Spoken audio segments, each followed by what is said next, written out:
সূরা বনী ইসরাঈলের 23 নম্বর আয়াতের ভিতরে আল্লাহ তাআলা বলেন, ও বান্দা, তোমরা একমাত্র আমি রব্বে কারিমের ইবাদত করো। আমি রব্বে কারিমের ইবাদতের পরে তোমাদের জন্য 2 নাম্বার কাজ হলো তোমার পিতামাতার খেদমত। কিন্তু বর্তমান সমাজে, বর্তমান রাষ্ট্রে যদি পিতামাতার খেদমত তালাশ করা যায়, 100 ভাগ সন্তানের ভিতরে 99% সন্তান পিতামাতার খেদমত করে না। কথা বলেন ঠিক কিনা? আজকে অধিকাংশ পিতামাতা তাদের সন্তানদেরকে শিক্ষিত বানায়, উচ্চ শিক্ষিত বানায়, কিন্তু এই শিক্ষা দিয়ে কি হয়? আমরা কয়েকদিন আগে দেখেছি একজন মা তার সন্তানকে শিক্ষিত বানিয়েছে। একজন সন্তান বুয়েটের শিক্ষক, আরেকজন সন্তান সচিবালয়ের দায়িত্বে রয়েছে, আরেকজন সন্তান হলো প্রবাসী। 3টা ছেলেই ভালো পর্যায়ে তারা রয়েছে, চাকরি বাকরি করে টাকা উপার্জন করে। তার যে মেয়ে রয়েছে সেই মেয়েও আবার চাকরি করে, কিন্তু মায়ের শেষ পর্যন্ত কি হলো? সেই মায়ের সন্তানের কাছ থেকে খেদমত হলো না। সেই মা সন্তানের খেদমত বিহীন, সেই সন্তানদের থেকে মা আলাদা হয়ে একা এক বদ্ধ ঘরে সেই মাকে মৃত্যুবরণ করতে হয়েছে। আমরা চাক্ষুষ প্রমাণ দেখেছি। কিন্তু ওই সন্তানগুলো উচ্চ শিক্ষিত হওয়ার পাশাপাশি তারা যদি কোরআন সুন্নাহ ভিত্তিক তাদের জীবনকে গঠন করত, তারা যদি পিতা মাতার খেদমত সম্পর্কে যদি তারা ধারণা রাখতো, আল্লাহ তাআলা যে নির্দেশ দিয়েছেন আমার ইবাদতের পরে তোমরা তোমাদের পিতা মাতার খেদমত করো, তারা যদি সেটা করত, তাহলে সেই মাকে একলা এক বদ্ধ করে 7 দিন এরকম ভাবে থেকে তাকে আর এরকম ভাবে তার জীবনকে চলে যেতে হতো না। কথা বলেন ঠিক কিনা? সম্মানিত উপস্থিতি, এজন্য আজকে আপনার আমার পরিবার থেকে বলেন, রাষ্ট্র থেকে বলেন, সব জায়গা থেকে আমাদের কোরআন সুন্নাহ বাইর হয়ে গিয়েছে। আর যখন আপনি আমি কোরআন সুন্নাহ থেকে বাইর হয়ে চলে গিয়েছি, আল্লাহ তাআলার হুকুম মানা থেকে যখন আমরা দূরে সরে গিয়েছি, তখন আল্লাহর গজব আপনার আমার পরিবার পরিজনের উপরে, এলাকার উপরে, রাষ্ট্রের উপরে আল্লাহ তাআলার গজব একটার পরে একটা আসতেই আছে, মাঝখানে কোনো বিরতি দিচ্ছে না। এজন্য আল্লাহ পাক সুবহানাহু ওয়া তাআলা যেহেতু বলেছেন আমি জুলুম করি না, কোন নেক আমল করলে কয়েক গুণ বাড়িয়ে তার প্রতিদান আমি তোমাদেরকে দান করি। আল্লাহ পাক সুবহানাহু ওয়া তাআলা সকলকে গুনাহমুক্ত জীবন গড়ে আল্লাহ পাক রব্বুল আলামিন দুনিয়ার জমিনে প্রত্যেকটি পরিবার, প্রত্যেকটি পরিবারের, রাষ্ট্রে, দেশে আল্লাহ তাআলা সুখ শান্তি দান করুক বলে আল্লাহুম্মা আমিন। সম্মানিত মুসলমান ভাইয়ারা আমার, আল্লাহ পাক রব্বুল আলামিন কোরআনে কারীমের ভিতরে এই কথায় বলেন, ইন্নাল্লাহা লা ইয়াযলিমু মিসকালা যাররা ওয়া ইন তাকু হাসানাতুন ইউদাইফহা ওয়া ইউতি মিন লাদুনহু আজরান আযীমা। বলি আল্লাহু আকবার।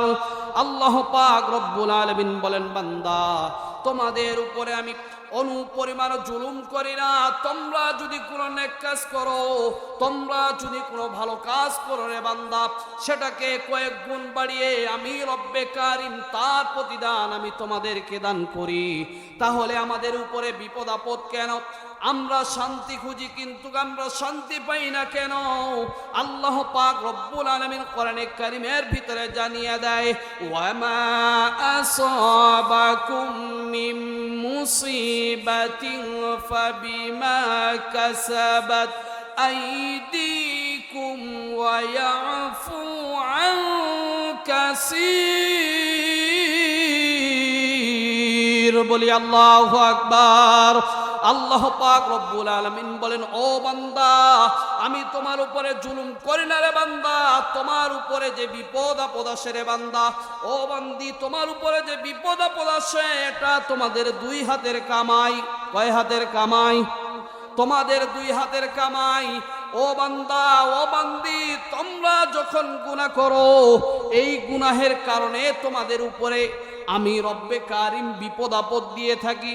তোমরা যদি এই গুনাহ মুক্ত জীবন যদি তোমরা গড়তে পারো, আমি রব্বে কারিম তোমাদের জন্য রহমতের দরজা খুলে দেব। বলি সুবহানাল্লাহ।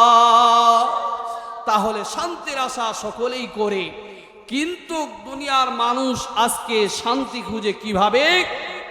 আজকে শান্তি খুঁজে হারাম কাজের মধ্য দিয়ে, শান্তি খুঁজে হারাম কাজের মধ্য দিয়ে, হালাল কাজের মাধ্যম দিয়ে নয়। মানুষ আজকে শান্তি খুঁজে গুনাহের মধ্য দিয়ে, নেক আমলের মধ্য দিয়ে মানুষ শান্তি খুঁজে না। তাই তো মানুষ আজকে শান্তির দরজা আল্লাহ তাআলা বন্ধ করে দিয়েছে। তাই তো আর মানুষ আজকে শান্তি পায় না। আল্লাহ পাক রব্বুল আলামিন এখানে বললেন, তোমরা জুলুম তো তোমাদের উপরে করি না, নেক আমল করলে সেটাকে কয়েক গুণ বাড়িয়ে তার প্রতিদান তোমাদেরকে দান করি। আর তোমরা যখন কোনো ভালো কাজ করো কয়েক গুণ বাড়িয়ে সেটার প্রতিদান তোমাদেরকে আমি দান করি। আর তোমাদের উপরে যা বিপদ আপদ আসে সেটা তোমাদের দুই হাতের কামাই। দুই হাতের কামাই কেমনে? তোমরা যখন গুনাহ করো এর মধ্য দিয়ে তোমাদের উপরে আমি রব্বে কারিম বিপদ আপদ আমি দান করি। আজকে পরিবার থেকে রাষ্ট্র, যেখানেই তাকাই সেখানেই গুনাহ, যেখানেই তাকাই সেখানেই গুনাহ। গুনাহ ব্যতীত আজকে কোনো পরিবার খুঁজে পাওয়াটা খুবই মুশকিল। আজকে পরিবারের দিকে তাকালে সকাল থেকে সন্ধ্যা পর্যন্ত হয়তো গান বাজনা দিয়ে পরিবারটা সকাল থেকে শুরু হয়, সন্ধ্যা পর্যন্ত গান বাজনা টেলিভিশন দিয়ে সেই পরিবারে অশান্তির আগুন দাউ দাউ করে তারা ডেকে নিয়ে আসতেছে। অশান্তির আগুন সেই পরিবারে জ্বলতেছে। আর যদি আমরা রাষ্ট্রের দিকে তাকাই, আমাদের রাষ্ট্র ন্যায় এবং ইনসাফ ভিত্তিক বিচার আমাদের দেশ থেকে হারিয়ে গিয়েছে। তাই তো আজকে দেশের মধ্যে থেকে আল্লাহ তাআলার রহমত হারিয়ে গিয়েছে। ন্যায় এবং ইনসাফ যদি দেশের ভিতরে থাকতো, কোরআন অনুযায়ী যদি আপনার আমার দেশ পরিচালিত হতো, তাহলে রামিসা হত্যার বিচার আমরা দুনিয়ার জমিনে আমরা বাংলাদেশে আমরা দেখতে পেতাম। আজকে কোরআন সুন্নাহ মোতাবেক আপনার আমার দেশ চলে না, রাষ্ট্র চলে না।